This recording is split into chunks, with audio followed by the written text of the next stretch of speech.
Art is something that makes you breathe with a different kind of happiness. Annie Albers, textile artist and printmaker.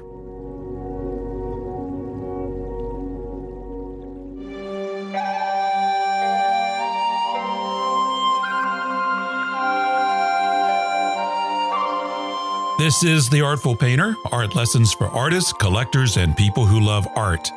Your art lesson today comes from artist Kathie Odom. Kathie Odom lives in Knoxville, Tennessee, not far from the beautiful Great Smoky Mountain National Park. I first met Kathie and her husband, Buddy, almost 2 years ago at the Plein Painters of America workshop that was hosted at the Booth Museum in Cartersville, Georgia. You've heard me talk about that many times. It was a life-changing experience. And one of those life-changing experiences is being able to meet Kathie and Buddy. She is an exuberant painter, an enthusiastic student. Her paintings are filled with light and texture that capture the nostalgia and beauty of homes, buildings, farms, and the landscapes that are scattered along smaller, less traveled roads that are bypassed unnoticed by hurried motorists barreling down crowded interstates. Her artistic vision helps us slow down and take note of the beauty of wherever she finds it. It is the landscape near her home that captures her heart. It is the scenes close to home that she yearns to paint. Kathie's development as a fine art painter was remarkably fast. She's only been painting since 2009 when, at the age of 50, she took her first painting workshop that was a gift from her husband. 10 years later, she was featured on the cover of the January 2019 issue of Southwest Art magazine and has been published in several other journals. She is a member of the Salmagundi Club, the American Impressionist Society, the Laguna Plein Air Painters Association, the Plein Air Painters of the Southeast, the Arts and Culture Alliance of Greater Knoxville, and Oil Painters of America. In this episode, you are in for a treat in this fantastic conversation with Kathie Odom. My name is Carl Olson, and this is The Artful Painter.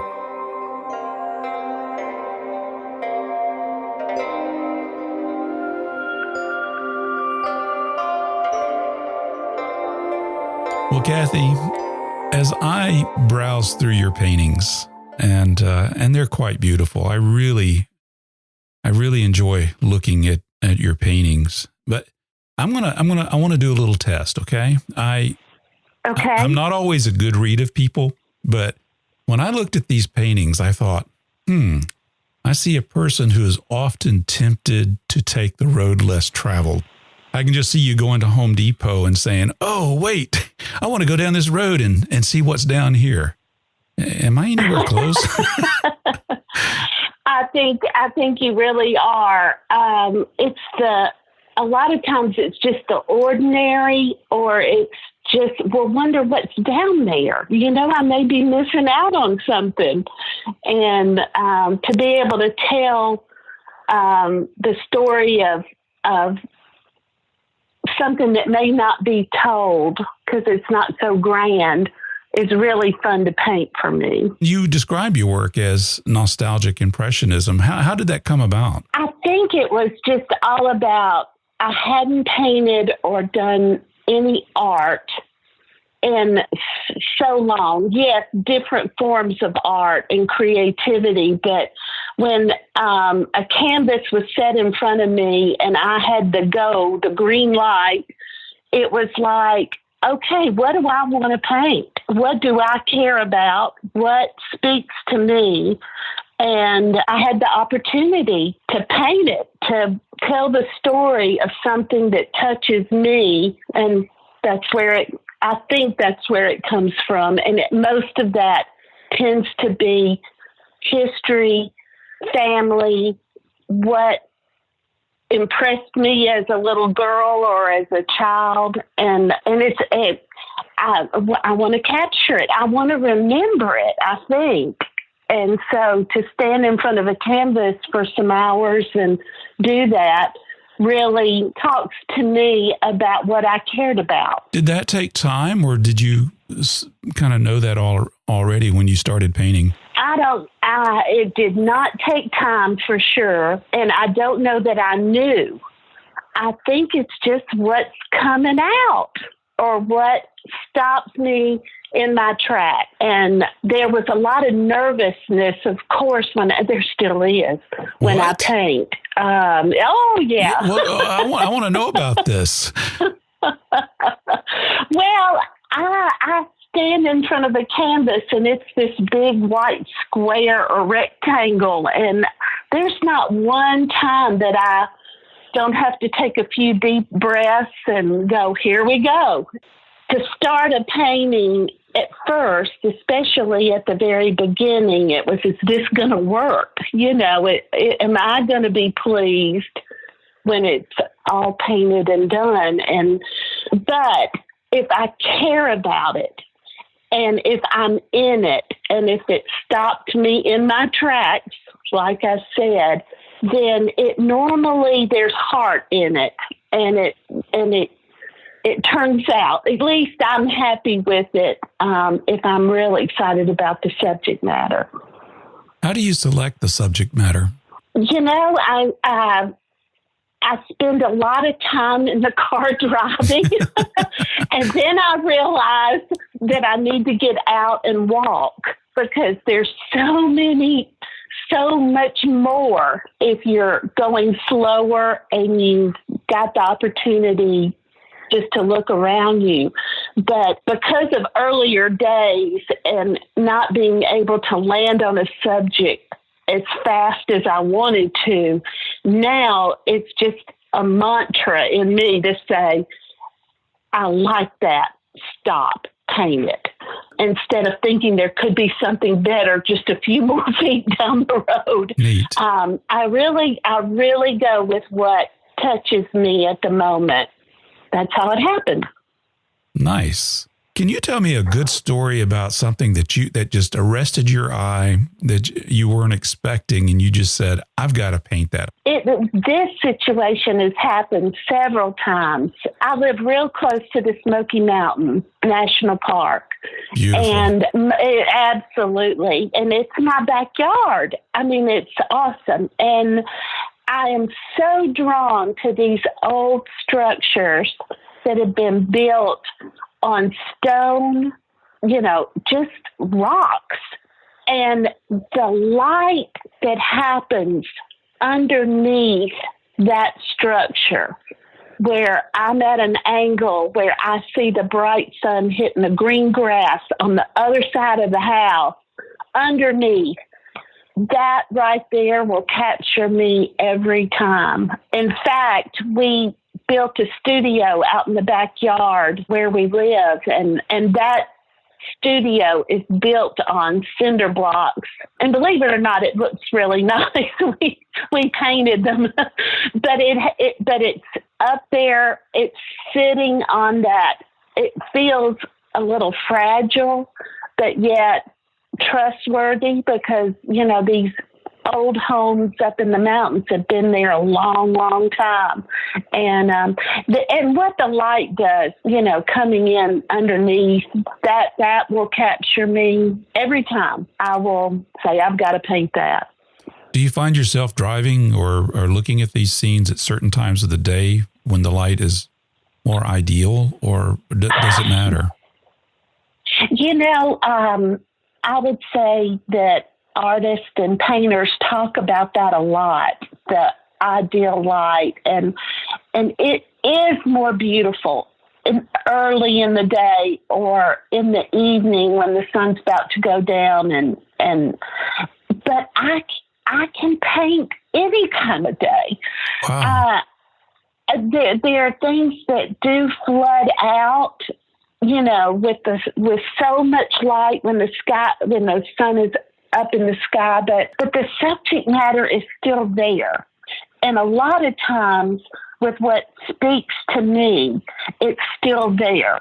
And I can paint fast, and as plein air painters usually do, we move along because the sun doesn't slow down for us. Right. But yet some of that maybe nostalgia that is still there for me.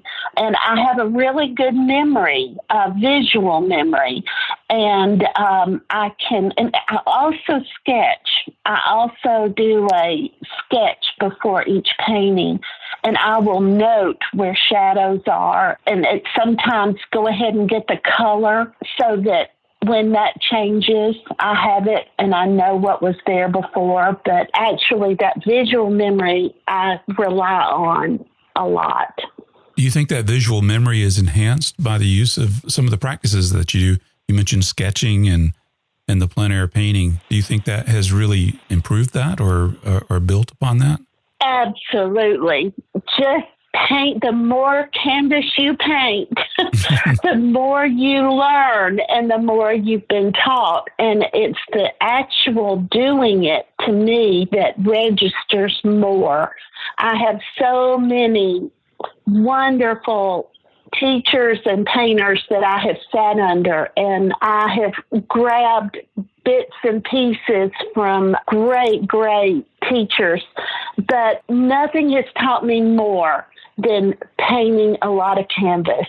And in that routine of what the setup, I embrace setting up, I embrace getting ready to paint. You embrace the rituals, yeah. Absolutely. It all has a place for me. And I love to think that I can be out of the box and try something new at any given time. But the longer I paint, the more I really do love the tradition of what I do. And but that's not to say bring something new. I'd love to want to keep learning. Well, I think that's how I first became aware of who you were. I'm new at this, as I've mentioned before in this show. So I'm just learning who people are and what they're doing and their stories. And it's one of the reasons I do this show, so I can get to know them. Well, I love hearing that because I can really relate to that. I'm late to the game and didn't start painting until 10 years ago. 10 years ago. And 10 years ago. You give me hope, Kathie. You give me hope. That's great. Oh, that's wonderful, because there's a birthday gift changed my life. I was given a workshop for my birthday. It was a big birthday, and I don't mind saying I was turning 50 years old.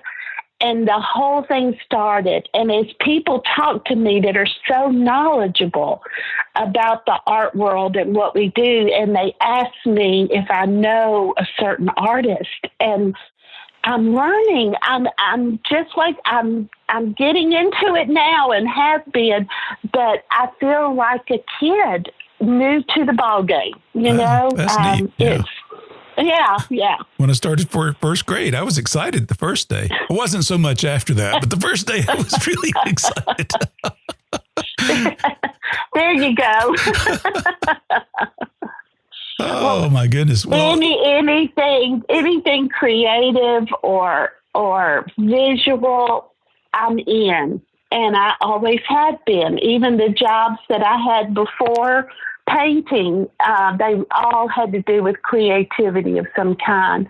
But I have never been happier than right now, and being able to be a person that's putting art out there. Even if it was just for me, it absolutely has changed my world in many ways. What do you think it is about painting that makes you happy? The creative process. To seeing it develop before me, going through the stages of the painting that are really ugly, and you think, there is no way this one's going to turn out. Oh, yes. And then watching it turn around, and just painting in a shadow that starts to tell the story and makes it representational, and it goes from flat to three-dimensional, even though it's two-dimensional. And that's exciting. That's really exciting for me. And being outside, my heart is in plein air painting, and I do studio work, and but I have to open the doors on my studio. Well, that's probably good for your health, too. I would think so. Maybe I'll live a little longer. Yeah. But there was a time that I'd been doing so much plein air work that I literally was in the studio paralyzed, just not being able to start a painting. And I'm, wondering what is going on here. And I opened the French doors, the windows went up, and air came in, and I could breathe, and here we go. And a painting started.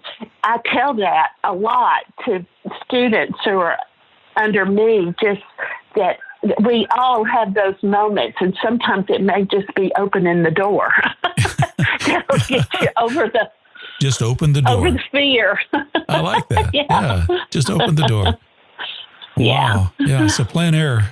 Well, before I get into plein air, you mentioned that 10 years ago you went to your first workshop. Who was that with, and what was that experience like? It was at John C. Coleman Folk School in Murphy, North Carolina, and my husband had given me a workshop, Kathie Odom, to go down and take I had said at some point in my 40s that one day I'm going to be an oil painter.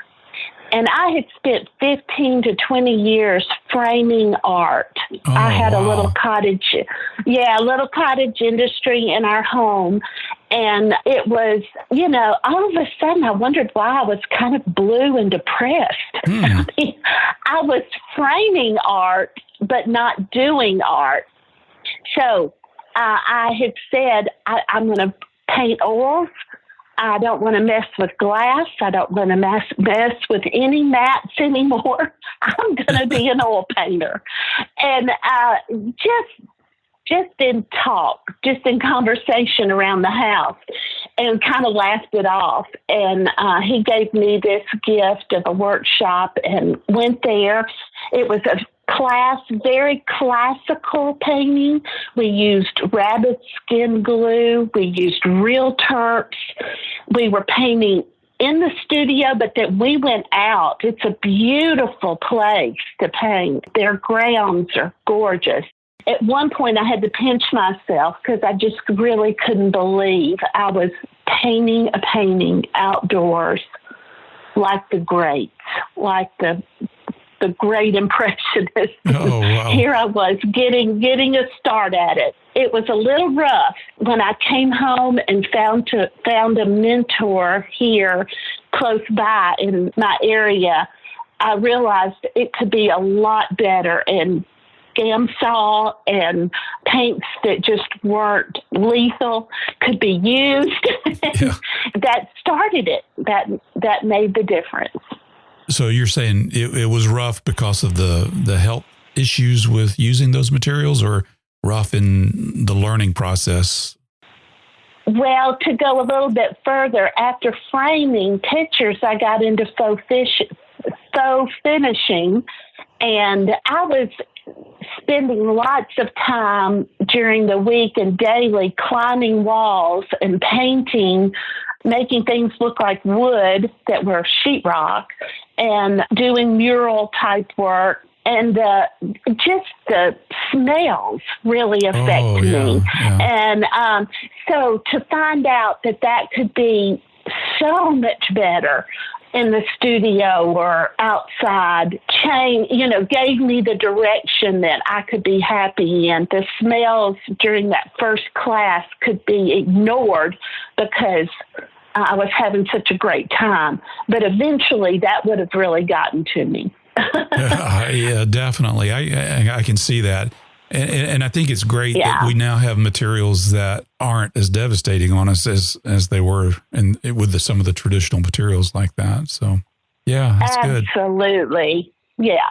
Well, I guess you came home with a masterpiece in that first workshop. Oh, that's funny. Okay, good. I just wanted to make sure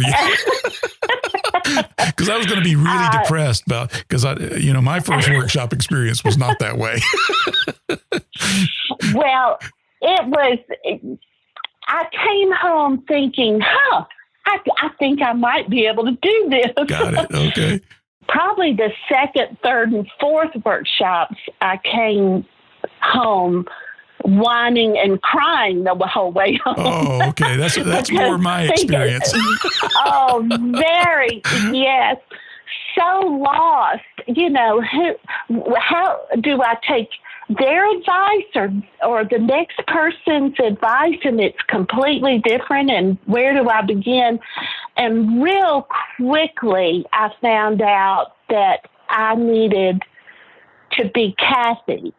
Yes. And how it all came out of me was what I was really after, not to paint exactly like somebody else, which I think is impossible anyway. But that was a moment when I realized I want to know what it looks like when it's just me and it's pouring out of me with all the wonderful knowledge that I've gained from others.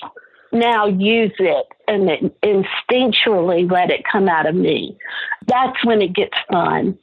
So, no, the first time it was fine, and I have those paintings, and they're in an upstairs bedroom that I don't have to look at a lot. But they're hanging around just to help me remember where it all started. I've done the same thing. I've got every single one that I've done. They're not good paintings, and they're not things that would go in a gallery where I'd show off to other people, but they're my reminders. They're my lessons. And when I hold them in my hand, I can still remember, Matt Smith saying, well, Carl, if you did this, and that lesson sticks. Or Lynn Schmill saying, well, if you do this, can I show you something? And then he does it. You're going to keep that painting because you'll never forget that lesson. I'll never paint like those guys, but those lessons are there. Well, it's exciting to think about how you are going to paint and how you do paint. Right. And there's something about the word artist that I've hung on to also.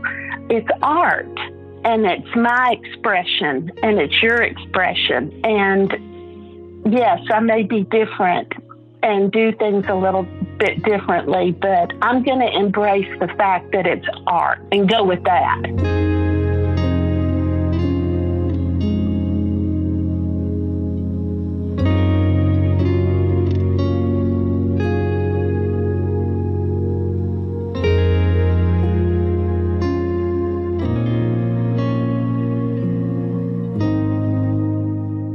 How long did it take for you to get to that point of saying, I'm going to paint Kathie and not someone else? I would say it was probably 5th or 6th year. I was listening to everyone, and which is a great thing. But I'm also a people pleaser. And like my name is in the dictionary right there at people pleaser. Let me check Oxford real quick.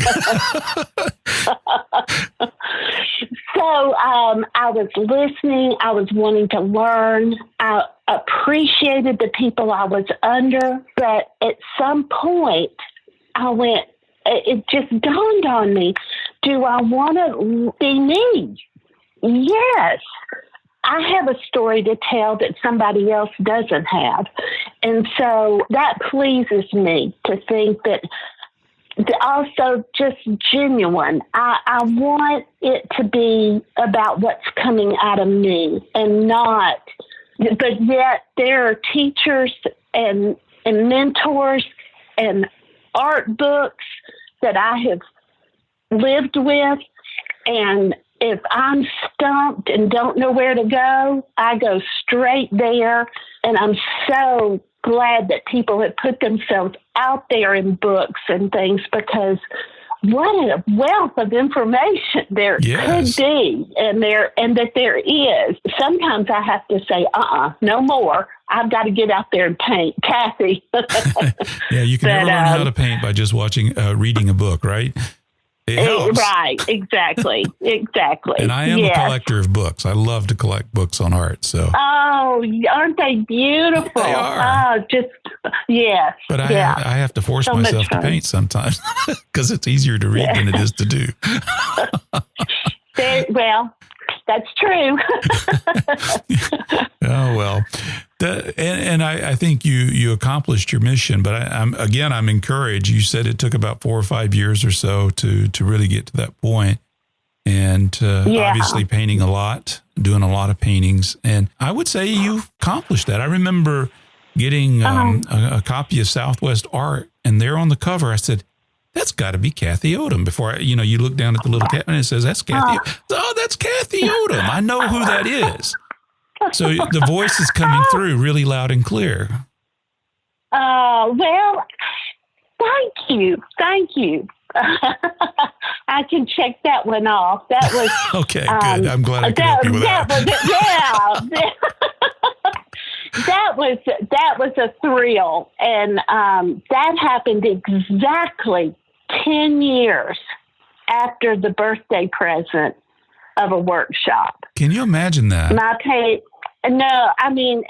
No.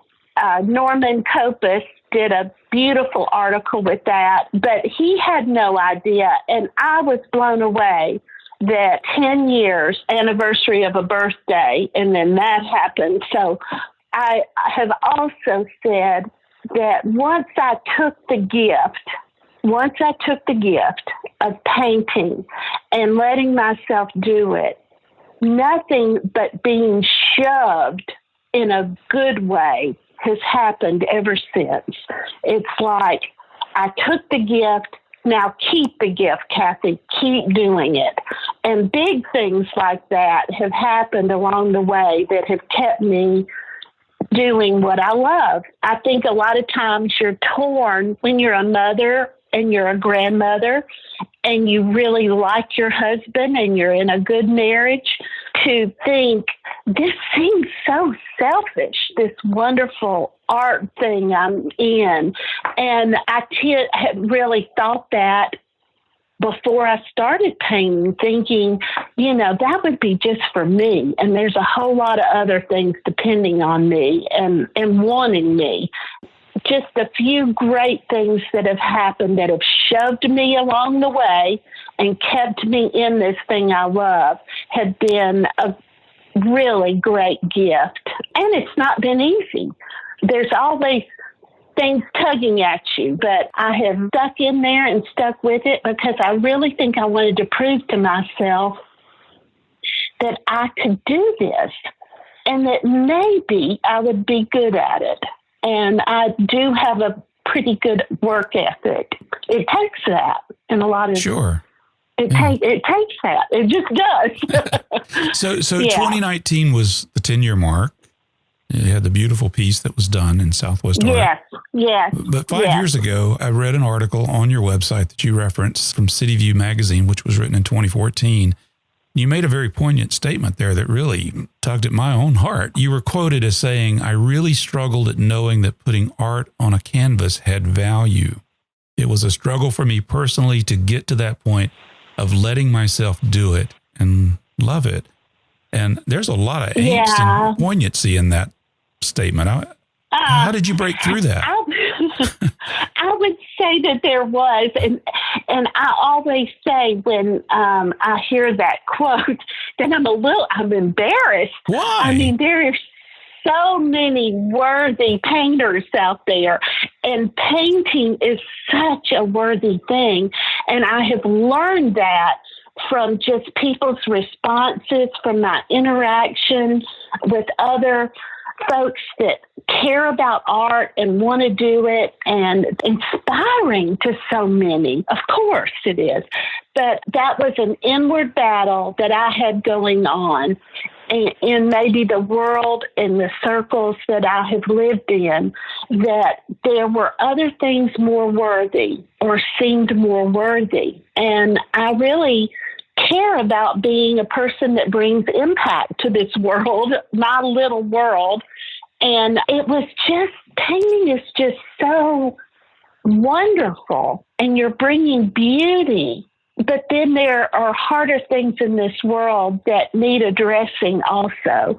And so that was just a personal battle I had to push through. But I'm glad I said that then, because it was putting it out there that it hasn't been an easy choice for me. There is not an art student that I haven't met or talked to, or folks that were art students that their parents weren't kind of looking at them saying, can you make a living at this? And so we all, so many of us, there's, I think, very few that have just been able to stay in there and paint and do what they want to do without needing a career that helps you live, right. helps you provide. And so any student that is trying their best to stay pure with their art, and my hat's off to them, because I think a lot of us are influenced to go that other direction. Yeah, it's not practical. Right, exactly. So, Kathie, when you attend a workshop, and it was that's really where I first saw you. We weren't in the same class together, but we were at the Plein Painters of America workshop event that was at the Booth Museum. I guess it's been about a year and a half or so ago. I met your husband there, really enjoyed getting to know him and talk with him a little bit. Mm. But the painters that were there, like Matt Smith, Ralph Oberg, Lynn Schmiel, Dan Young, Jill Carver, I know I'm leaving some folks out, Skip Whitcomb, Ken Bacchus. These guys are they're fantastic, and they each have their own individual style, but yet you have your own individual style, and you attend these workshops. How do you maintain your voice and yet benefit from these very different artists? Yes. Well, one thing, I had to get over the hump of knowing I'm from the Southeast and most of them live out West. And there is different air and atmosphere out there. There's a lot of green out here too. Yes, exactly. And a lot of the world is in our face, where out there it's spread out a lot more. And I've really wrestled with that, because I do paint out West some, and it's a different animal. Yes, it is. Yeah. To go now to a workshop, and instead of wanting to take everything in and absolutely everything everybody says, which I take unbelievable notes when I do too. I'm in a situation like that. But I have told myself, and I tell my students now, if you walk away with one thing, one nugget, one thing that sets a light bulb off in your mind about how to accomplish a painting, then you've got all you need. And you take that one thing and help Kathie be better at being Kathie as an artist. So I don't go now just emptying out everything and hoping to learn everything new. I don't do that anymore. I just hope for that one light bulb moment. That doesn't confuse me like it used to. I used to get just really, just crazy after a workshop. Not knowing what to do next. And I went, there's something wrong with that. But if I can gain one thing that, and a lot of times it's more than, of course, it's more than one thing, but I don't let it turn me upside down anymore. I think, and I actually ask myself after it's over, what is the one thing I would take away for me during that time? And that has really helped. It's made a big difference. I went in without a whole lot of experience, so I think going back, that approach would be more attractive to me now, but I just didn't have enough experience to know what I needed, to know what questions or or to even set a goal. What should I work on this time? Yeah. So, yeah. Yes. I think that came to me with time, and it's been comforting to me, where usually workshop would be very upheaving, and I don't let it do that to me anymore.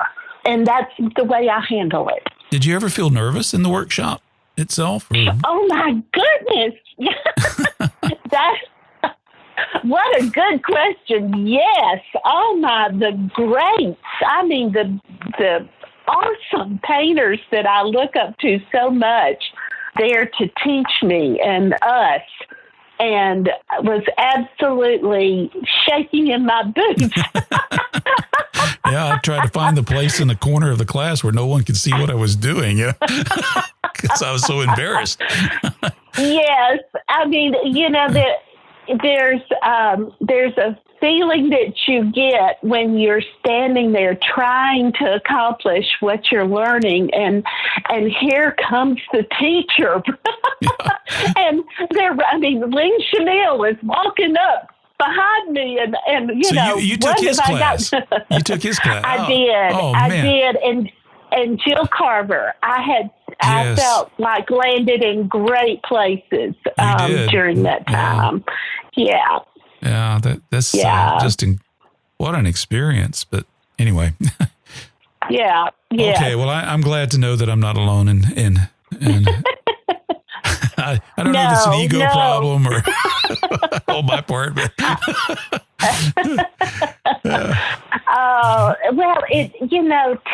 to admire these professionals that have spent so much time and they just do beautiful work, and to the privilege to hear from them is a great thing. Yeah, great thing. So did you have a specific goal in mind when you attended their class? I'm just going to use that as an example because that was a place where we converged at one point with Lynn Schmiel or Jill Carver. I'm putting you on the spot, Kathie. I'm sorry. Yeah. Well, no. The minute I saw the possibility of the workshop, and it was on Facebook, we were in the car driving. I was with Buddy, and I said, I'm going to this one. And I think it was I had heard Lynn at the Plein Air convention. He was one of the main speakers, and just getting to know this world of plein air at the time that I was at the convention, and just being so blown away by the work that all of these artists do, and to be able to know that I could sitting and selfishly, or just more poignantly, to be able to listen to these artists that tackle the West, because I'd been out there to paint. I'd been in Sedona. I had been on the coast and out west, and the colors, the painting mixtures, so much is different from what I'm used to here in the Southeast, that if I'm going to learn, why not learn from the greats? And that was an opportunity I just didn't want to miss out on. And unfortunately, it just seemed like such short snippets of time, but it was just the atmosphere of being there with so many wanting to learn and listen, and such great things to hear. Dan Young, I think, was one of them also, and I just admire his work greatly. Yes, definitely. One of the things I enjoyed seeing, you're right, they're all Western artists, but they stepped up to the challenge and tried to paint Georgia Green. Yes, they did. And I love, I love that. Both Matt and Ralph just allowed us just to watch them tackle it. And they were quite candid in their feelings about approaching the subject matter. And they pulled it off. I thought, wow, this is great. So here's something that they weren't used to, but yet they allowed us to see the insights as to how they would tackle that problem, and adjustments they would make, and things they would probably do differently if they were doing it again. So was very encouraged by their generosity in allowing us to see that. It's got to be tremendous pressure to have somebody watch you over your shoulders. Yes, it is. And see, now you are an instructor. You are teaching these workshops. Yes. And, you just have to get over it and just go with what you know. But also, just in that, they came here, in our part of the country from out there, which is so different. But they painted what was in front of them. Yes. They were really, really using their eyes and figuring it out, or, being brave enough to put something up there and do it. And oftentimes we don't use our subject matter enough to teach us, where we want the recipe on how to paint something, and sometimes it's just looking and exploring with the paint on the canvas that helps us learn and find things that we're wondering, how does that happen? And if you do it yourself, if it happens with your hand, your brush on your canvas, and you've learned something new, that's something that sticks with you. It doesn't go away. Very true. Very true. Well, let's go in a different direction now. I'd like to see to get your thoughts on how you go about building a painting.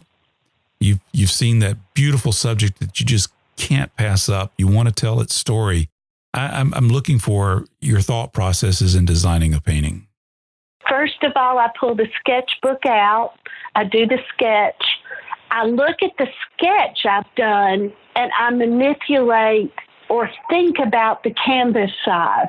Okay, so when you're sketching, are you sketching with pen and ink? Is it a pencil or? Yes, I am sketching with a pencil. Okay. And my major at the University of Tennessee was drawing. And I am passionate about drawing. And even though I'm not really doing finished drawings, a refined drawing now, but my sketchbook is where I get to play and have the best time doing something that I love. So even though I go about it fast because I really do want to get on to the painting, I'm scribbling, I am just letting the pencil go, and I'm problem solving, and I call it, I'm getting the lay of the land, even if it's a house. Sure, yeah. But I'm getting the lay of the land, what's in front of me, and then what part do I want to capture. So I will crop in on a drawing that if I feel it would make a better painting not to paint everything that I've drawn, I'll crop in or out. I will, I'll grab another sheet of my sketchbook paper and tape it if I feel like I need to go, wider than I've gone in my drawing. But it's a source for me of working out the composition and the story I want to tell. So the drawing aspect of it is really fun for me. Then I get that canvas up there, I tone it really with a real runny wash, depending on what the scene is telling me that wash ought to be. And then actually buffing it out a little bit with my paper towels. Then I start drawing on the canvas. And I have my darkest dark, which is usually a mixture of transparent red oxide and ultramarine blue. Right, okay. And I start to draw with the brush. And I am using the tip of the brush and I'm using the flat side of the brush. But I'm looking at that subject matter and getting what I call the drawing of a painting done. And I am having a ball because, a lot of times I think I probably put more time into my drawing maybe than other artists, but it's what I'm passionate about. It's what I enjoy. And then the color and the whites that I put in the color start to develop on top of that drawing.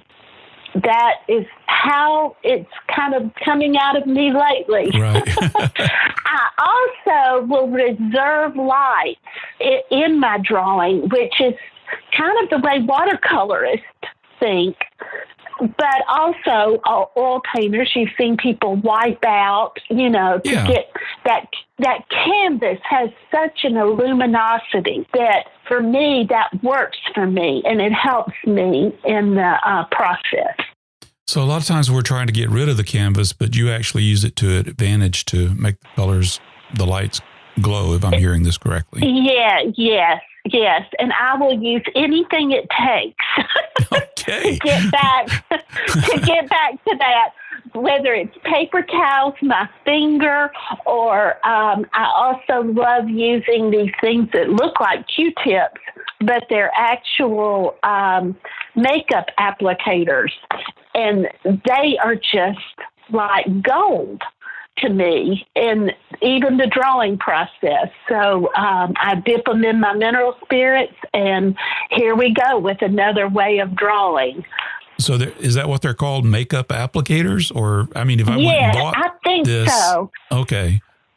Yes. I had found them in different sources, have them. You're going to the makeup section of your drugstores, they probably have them, or a beauty supply store has them. And one end is sharp and pointed, and the other end is flat and wide. So I can flip them and get different effects. Okay. With those. Yeah, definitely try them. I got to check that They're out. great. Yeah. I'll go to my Walgreens up here and see what they think of me going in that section. But yeah, that's there cool. you go. There you go. Oh, my goodness. Yeah. Well, that's neat. That's a nice little gem there. Thanks, Kathie. Appreciate that. You're welcome. Okay, so you save your lights, and what's next? Yeah. Where are we in the process here? At some point, I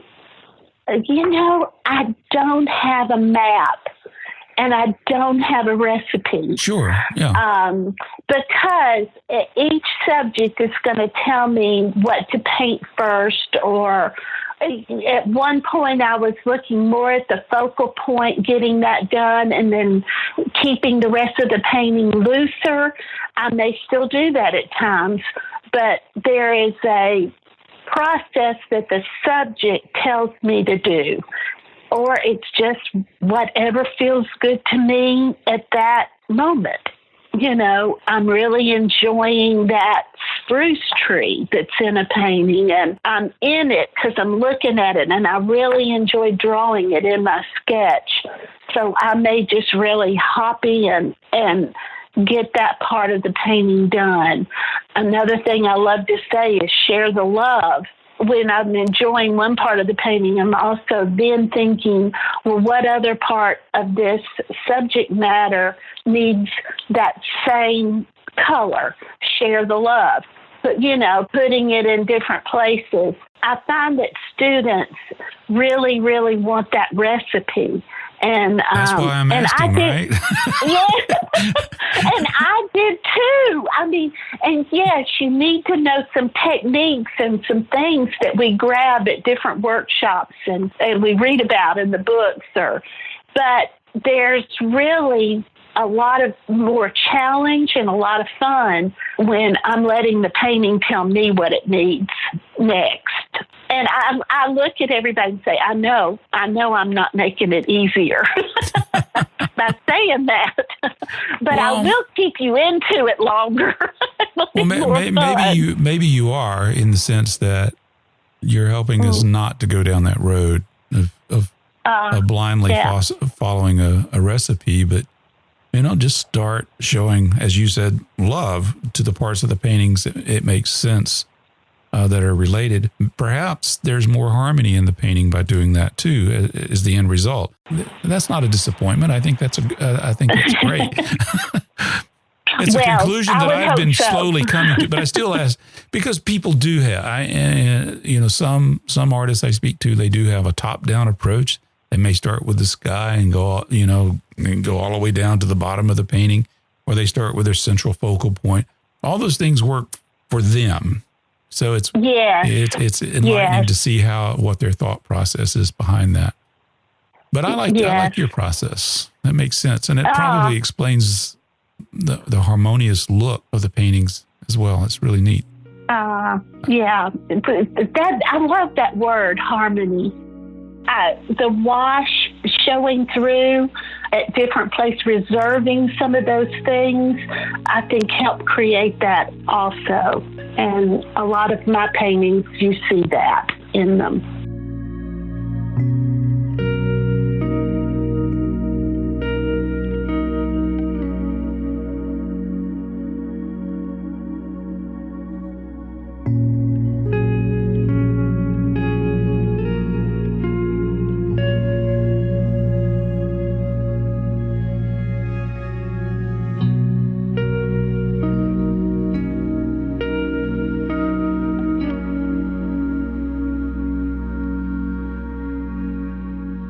Do you mind if I ask about your materials? I mean, Oh no! Artists love tools. We do. It's all about the stuff and equipment and well, of toys. course. See, it takes your mind off the hard stuff, right? That's true. It helps us spend more money too. Well, I guess let's start with the surface itself, the substrate. What do you prefer to paint on? I am using at the time Centurion oil primed linen, and I also use a Raymar. And the exact name of the Raymar I'm using has left me, but it's a little bit more textured surface linen, and it's gritty, and some subject matter calls for that. Oh, okay. With me, if I'm standing in front of a barn that I want a lot of texture, I will go toward that Raymar canvas. So that's a hardboard? It's linen on hardboard? Yes. Okay. Yes. Very nice. At first, I did a lot of stretch canvas, but as a plein air painter and a lot of traveling, I prefer the linen on board. It doesn't take up as much room, and I don't have to worry about it, tearing it or anything. Well, a lot of conservators are saying that paintings that are done on hardboard or a solid surface tend to last longer and are less subject to cracking. So maybe that's a good thing. Well, thank you. I hadn't heard that. I just validated your decision. Not that you needed it. Yes, you did. Oh boy, that was egotistical of me. No, just no. Are we all learning from each other? Well, every conversation brings new info. Yeah. But you like the texture of the linen? I do, and I also yes, the cotton canvas tends to absorb more, and just kind of sucks in the color. I love fabrics, and that's just another part of my life.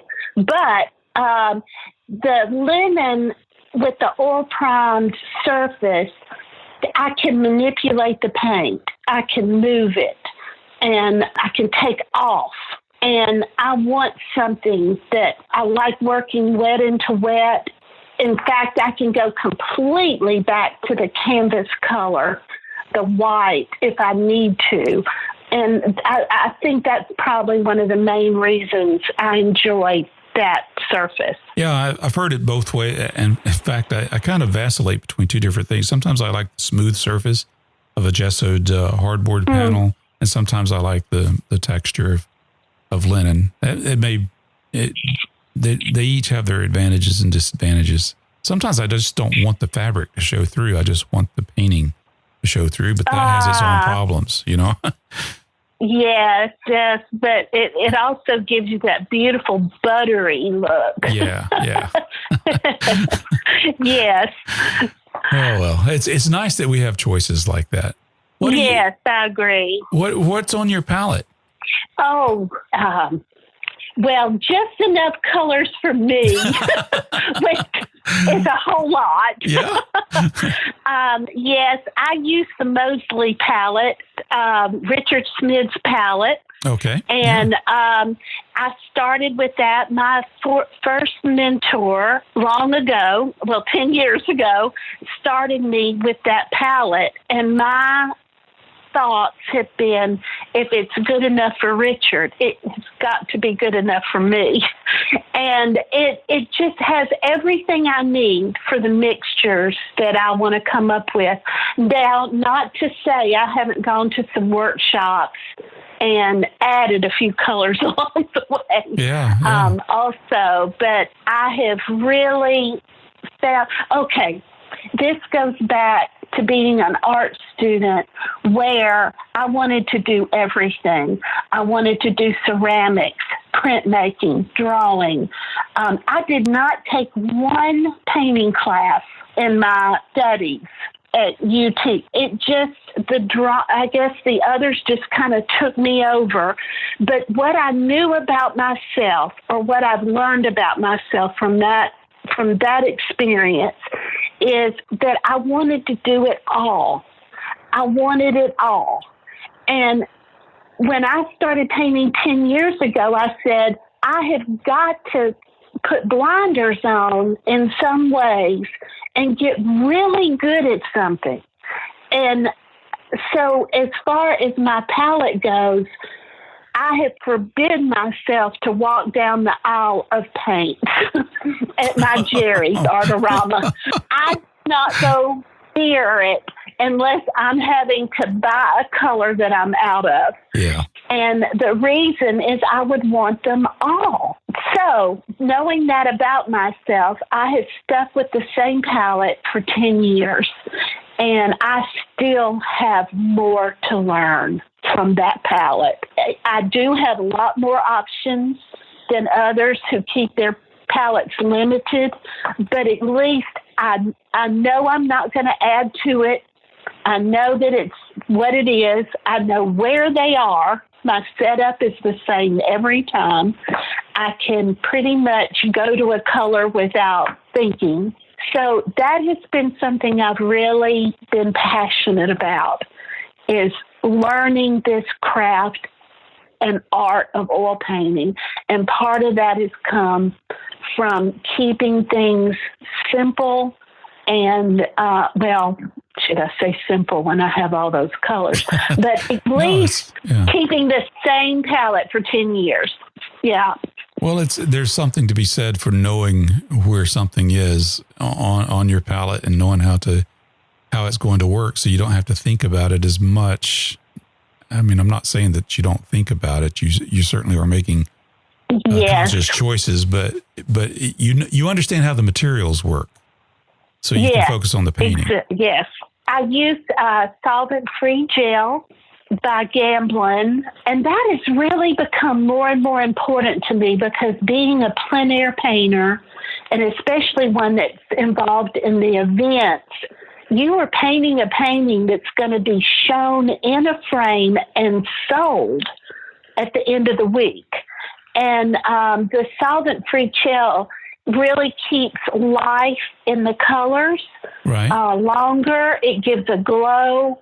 But I would say that I've also come very dependent on the fact that it gives a creaminess to the paint. And oftentimes when I'm loading that brush to paint that white board that's on that old farmhouse, if I have my whites with the solvent-free gel in it, that will take that brush all the way across that board beautifully. And I just know the feel of what I'm looking for, and that helps. So I've become more, not just for the glow of the paint and the end result. Now in the process, I'm enjoying making some of the paints creamier and some of the paints I know are thicker, or I use that.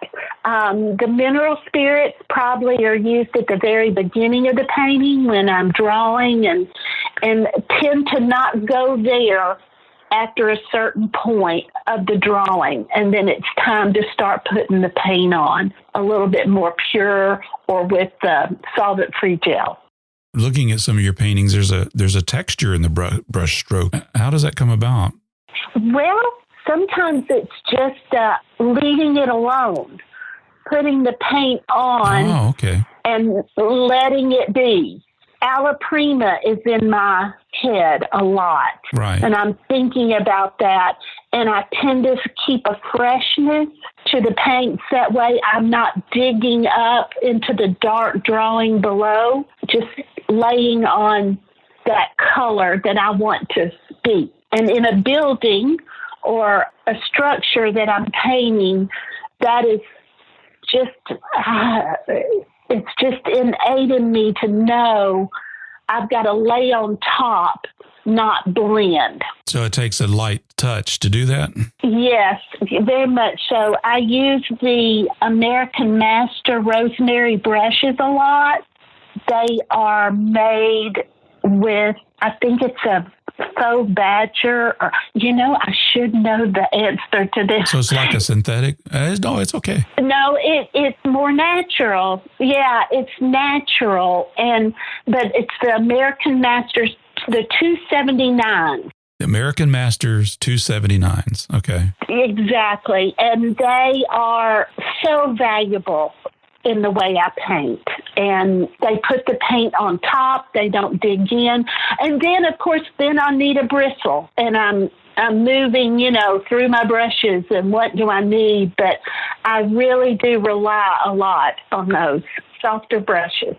Buy every size of 279s and just play around with them. I know them now so well. I know what they'll do.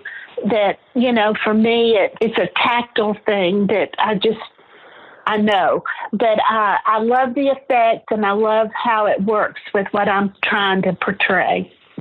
Very nice. Well, I appreciate you sharing that information with us. Yeah. I mean, I know it's not everything, but sometimes those little tips like the makeup applicator, the American Master 279, might be just the thing that helps us through a little roadblock that we're going through too. So thank you. Yeah. I really appreciate, one of the things I appreciate about all the artists I've talked to is there's no real secrets, at least none that I'm aware of. Oh, yeah.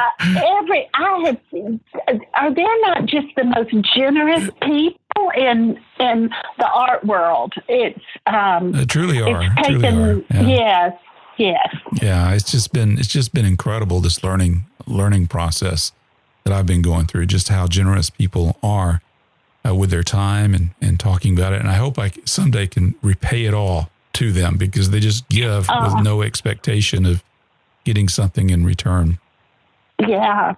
How I think we pay it back is we share and we teach and and all of that. Surprisingly, I learned so much about what I do by telling somebody else how I work and what I'm doing. And that goes a long way, I think. Yeah, it's so intriguing how that works. I've heard that many times and have experienced it myself. Not that I've been teaching people how to paint, but, other things. You do seem to cement the knowledge, or you ask, or you think about questions that you might not have thought of before to research and figure out. Yes. Yeah. So going back to, you went from 2009 to 2019. You've been in many invitationals, plein air events. You're represented in galleries. You've been featured in magazine articles, and now you're on my podcast, which I really appreciate. But thank you. How did you go from It's almost like you went from 0 to 120 in 5 seconds. How do you break through the idea that I need to promote myself and get my stuff out there so that people do want to see it, do want to buy it? Yeah. Well, you have a husband, for one thing, that is really excited about what you're doing. Wow. And I guess that we have done life together. I was excited about the world that he lives in, and he has been the same in my life. He has more the marketing feel of things, but I will say that we have a relationship that says we will communicate, we will talk to each other. I'll make sure that you're completely happy with my ideas. There's a point that you have to just be brave enough to put what you're doing out there. And a lot of my bravery has come from a supportive spouse. I am a lucky woman, and I know that. And there's many people that are very wish that they could say the same, or they want to just steal Buddy from me. That's not happening. No. In everything we do, because the art is coming out of me, I say pretty strongly, I have the veto vote. And so, and he so gets that. To watch somebody that doesn't paint, although he has been in front of an easel before, believe it or not, I have watched it, and I just can't talk him into doing it all the time. But to have somebody that has learned as much or more than I have in the last 10 years about art, and to see the excitement in the person that I get to live with is just as thrilling. And so we're both learning this world together from different viewpoints. So that, I would say definitely that's the answer to your question. It's eating us both alive in a wonderful, wonderful way. And we talk it all the time, and we're, each saying, have you seen that painting? Did you see that painting on Facebook? It's made it, it's just what our lives and what we're doing together. And at this time of life, when your children grow up, they're independent souls, which you've raised them to be, right. And they leave you. They have the gall to leave you. I know. It has been such a gift to have this come into our life when it did. In many ways, I wish I could say I have been creating all along, just not painting. Well, you've been building experiences that go into those paintings, the way you express them. Absolutely. I think I was learning a whole lot about painting, not painting, by just observing and making a house pretty, those things we talked about earlier. Kathie, what do you need to inspire you? Beauty, or where natural God-made beauty meets where man has created. That sounds real, wow. But I feel that in my bones, that I love to see where the two meet. And what a craftsman or a carpenter accomplishes, and it's still standing after years of life and weather and hard, that speaks to me. And for some reason, that's what I'm drawn to so often. My grandfather was a contractor. My dad was in the business with him. I, as a child, heard their language. I told a workshop group that there's something about a board. A board on a building can just make my heart flip. I want to paint it. I want to show that that's what it is, and it's part of that thing that's been made and created.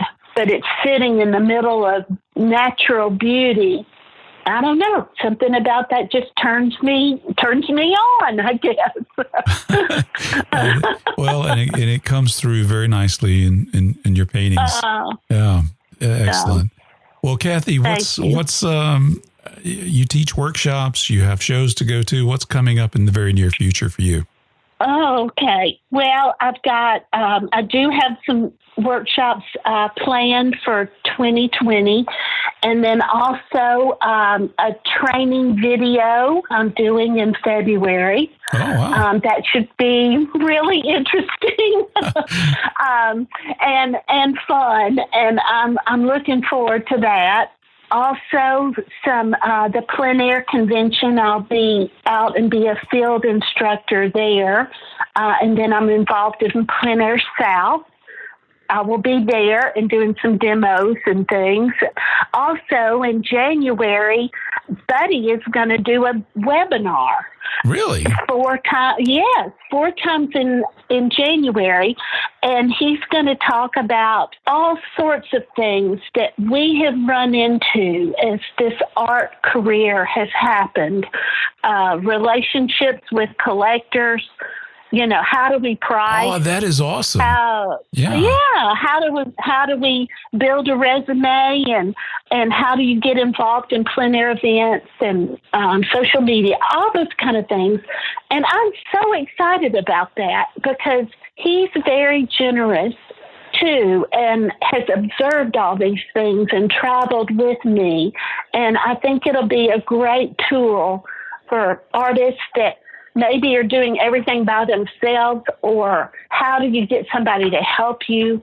All of those kind of questions, I think he will answer with that. I can't wait to see that come out. I think that'll be awesome. I could benefit from that. So. Oh, well, good. So, yeah, good. Sign me up right now. I will let him know. Okay. I'll beta test. Well, that's wonderful. So there's a big year coming up, and I've had several busy big years. Also, I'm trying to look for times to slow down a little bit and to be at home and paint at home.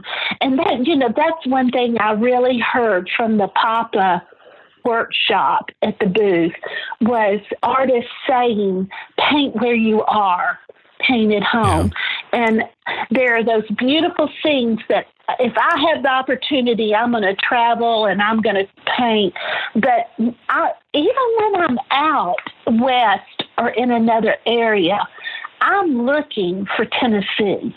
Really? I'm looking, yes. I'm looking, especially for the first painting, I'm looking for that scene that has something in it that feels familiar to home. And then I'll branch out. Yeah, okay. and do other things. But that's something that's part of the rhythm of me traveling and painting, is looking for home. It's something familiar that's in your bones already. You know it, and but that's the stories I like to tell, too. So we all have different motives, for sure. Well, I am so grateful that you've taken the time to share your story, to share your ideas, to share your art on the Artful Painter. It's been a real pleasure talking with you. Oh, thank you. Thank you. Again, I'll say I just feel I'm so flattered that you would want to, and thank you. Thank you. It's my pleasure.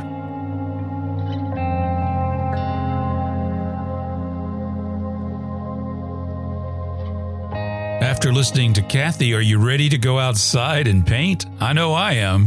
What a fantastic conversation. I'm very grateful for Kathie for taking the time to talk with us, and I'm also grateful to her husband, Buddy, for helping set this up. So it was just a real joy and treat to talk with her. You can find out more about Kathie by going to kathieodom.com. That's her website. And there you'll find all her social media contacts. And we'll also include that in the show note for this episode. I'm very grateful to you for listening to this show and supporting the show. The feedback that I've been getting has been very encouraging. For example, Glenda Brown wrote, I am loving your podcast, but have listened to all more than once. Are you planning on continuing your podcast? Thanks. Oh my. Yes. The short answer is yes. I have a few episodes already recorded, and I'm lining up more. So there are new episodes of The Artful Painter coming. And I appreciate you listening to those podcasts several times, Glenda, because the artists that are featured on the show, they have a lot of good advice. I know I've gone back and listened to bits and pieces as well, because there's so much good information that they so generously share. One thing I haven't done recently is go in and check the ratings and reviews for this podcast in Apple Podcast. And I was pleasantly surprised to see that there are several 5-star ratings, as well as some feedback. For example, Eliona P. says, very interesting and informative. Thank you for such a great podcast. I like that you ask beginner type of questions. This is something I haven't noticed on other podcasts. I appreciate that. And that's because I'm a beginner. I don't intend to always be a beginner, but I'm going to try to maintain a beginner attitude. How about that? Lawrence says, please don't quit this podcast. I'm a painter. Love this podcast. Okay, Lawrence, I'm not quitting this podcast. It's going on. Hopefully you've seen this show appear in your feed. Beth says, thank you, Carl, for bringing these great artists. Keep up the great work. Thank you for that. I appreciate that as well. Jay Bartis says, Carl is excellent as a host. The interviews are excellent. Enjoyed hearing David Boyd Jr. Georgia is lucky to have such a fine artist and teacher. I've taken 2 workshops from him, own one of his paintings, and will continue to gain inspiration from his maverick paintings. Yes, David Boyd is great. In fact, I was just at his studio yesterday evening, saw a great demonstration put on by Bill Farnsworth, who I intend to have on this show in the near future. It was a great demo, and he has a beautiful gallery there in Union, Georgia. It's a beautiful place. I encourage everyone, if you're in the area, to go check it out. This is from Amanda. She says, just found your podcast yesterday. Love your show. Spot on. Keep up the good work. Thank you, Amanda. Appreciate that. Mark Dickinson writes, I just discovered you in your podcast last night as I was about to start painting in my studio, aka my garage. What a treasure. Thank you. So love your podcast. Thank you, Mark. Judy writes, I stumbled onto your Matt Smith interview and thought, when did this podcast land on Earth? Yes, I'm an alien from outer space. Okay. She continues, I'm a late starting painter too, and have been devouring everything online I can find. But I thought I exhausted all existing sites, the Plein podcast, Savvy Painter podcast, and now I add your podcast to my list of terrific, insightful interviews. Much appreciated. I am also a software programmer too, and like your analytical insight to this crazy discipline we're trying to understand. Wow, Judy, I'm glad you found The Artful Painter. And yes, those other podcasts, the Plein podcast and Savvy Painter, they're great podcasts. I listen to them too.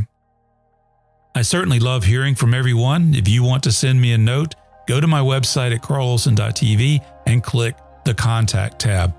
Another way that many of you have supported this show is by purchasing my handmade sketchbooks. These sketchbooks are made from tan-colored craft 80-pound cover stock. I was inspired by the books that Scott Christensen makes, and I decided I'd make one for myself. And then others started asking me, would I make one for them? So the next thing you know, I've got a little store on my website. If you'd like to buy one, you can go to carlolson.tv and click on the tab that says Sketchbooks. For all of you who have bought one, I want to express my gratitude. Thank you so much. And thank you for listening to this edition of The Artful Painter. There are more episodes in the queue. I'll see you in the next one.